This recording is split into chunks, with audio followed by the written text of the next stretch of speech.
This is Westlake Park in the heart of downtown Seattle, recognizable by the iconic fountain, where today Lime is testing out scooters, or giving you the opportunity to test out some scooters here.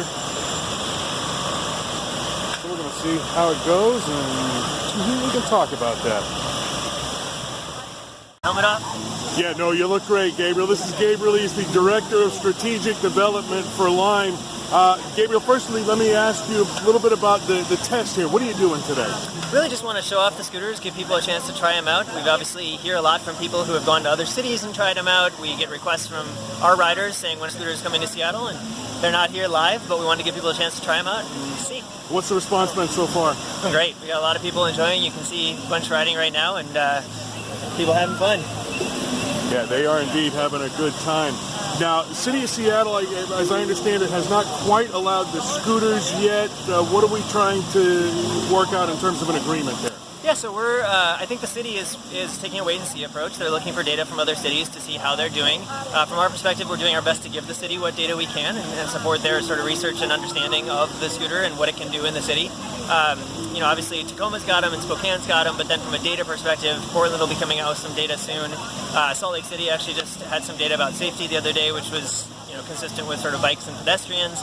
So really trying to share that data and help the city sort of see what they need to see to make a decision for us. So, and at the top of their list is usually safety. When they raise questions about how to keep these things safe, if they're being used on the sidewalk or in the bike lanes, what do you tell them?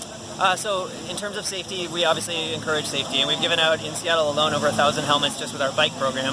So that's a part of it for us. From a where they ride perspective, which is part of your question, we encourage people to ride where a bike would. So in a bike lane on the side of the road, you know, on the right sort of shoulder next to the parked cars. We've done surveys of our riders who have switched to the sidewalk at some point and asked, why did you do that? And more than 80% of them said, because I didn't feel safe on the road. And so that's something where I think over time, the city and we and anyone else who rides a bike or a scooter or whatever, we'll have to work together to figure out how do we make things safer in terms of infrastructure. You know, bike lanes, connected bike lanes, we have some really great ones, but they don't necessarily connect to each other yet. So we're really working with the city on giving that data that we can share to help them make decisions around new infrastructure. So last thing, and I'll leave you be, and that's, you know, one of the things, one of the issues raised by the city was, you know, that they end up sort of scattered around, and they were thinking about corrals and that sort of thing. Right now, would it work the same as the bikes, where they might be grouped up in the morning and then are spread around through town throughout the day? Yeah, and even more so. So the operating model with the scooters, because they are fully electric, they need to be charged every night. In fact, in some cities, they're being charged twice a day because the utilization is so high. And so we have what we call our network of juicers, which is you or me or anyone else who signs up. We pay you cash day of if you charge it for us. It takes about 4.5 hours to charge. So every night our scooters leave the streets. Every morning they come back to the streets. Most of that by people in the community who are charging them for us overnight. So in that sense, we actually have more control over them than we do the bikes, which are a 24/7 out on the streets operation. All right, very good. Gabriel with Lime, thanks a bunch. Appreciate it. Great talking to you.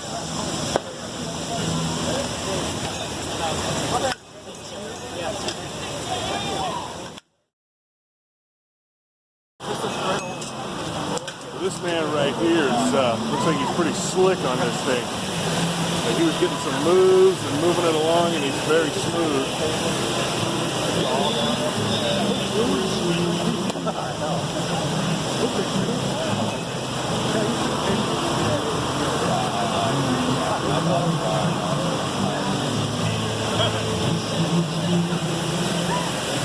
And from the looks of it, they're pretty maneuverable. You can tell by the way he wove through there.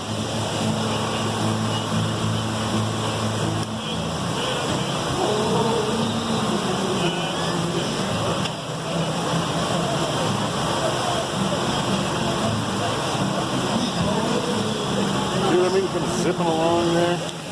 He's really humming on that thing. Needs to make his lap bigger.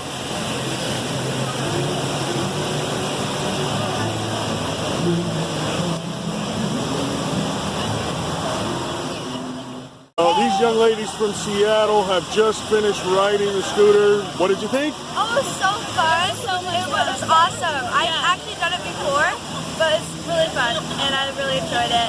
Like, what's your favorite part about riding around on one of these things? It's really easy to get around places. It's like you don't have to ride a bike and stuff, so you can just scoot around instead of like pedaling it, and like it's just really easy to get around. around everywhere. So you would probably use Yeah. one if they were available. Yes, definitely, 100%. All right, very good. What about you, Miriam? I've seen them around LA, but I've never seen them here. They look really fun though, and they are really fun. So, yeah. Well, part of what Lime is trying to do is to, show the city that they're pretty safe and that they're fun to use and would be functional like that. Yeah. Now that you've ridden one, if you were to go and testify before the city council about it, what would you tell them?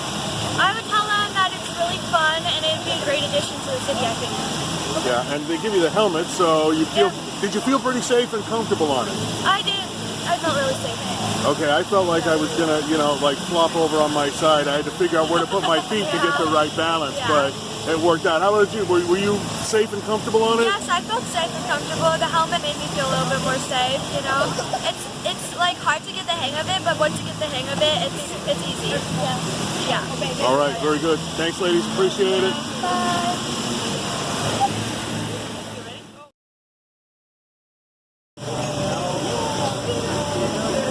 So this is Alex. He is originally from Chicago, and he's come from the Windy City to the Rainy City to make a new life and have a nice job here. And he just was riding around.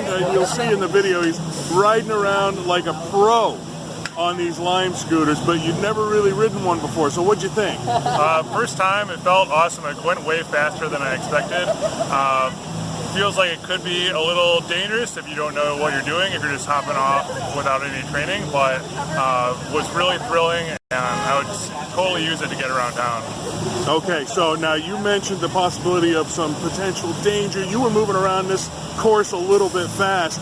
What do you recommend to somebody like, as you told me, you skated and did other things, so you sort of have a feel for something like this. Sure. What do you recommend for a rank amateur who's never done anything like that before?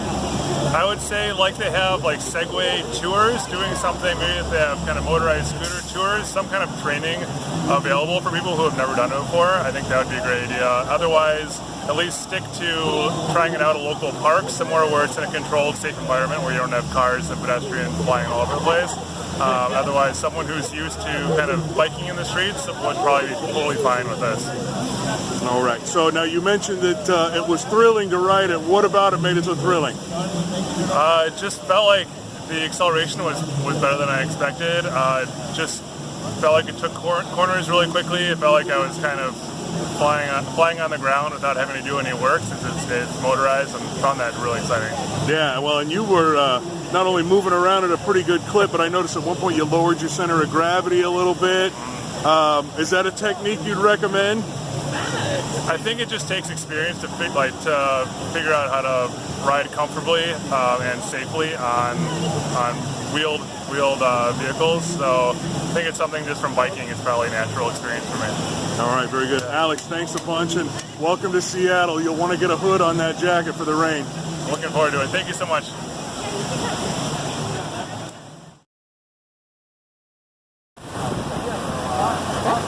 Okay, so I'm going to brave it and try one of these Lime scooters for myself. And I've been told you have to give it a little bit of a kickstart, and then you can motorize it. And the brakes are a little touchy, so hopefully I don't shoot myself over the handlebars, but I'm sure it'll be fine. Here we go.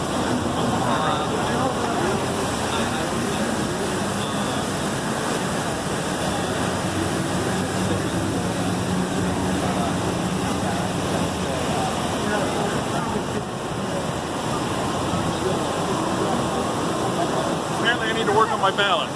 Yeah, I'll keep doing it all the time. Yeah.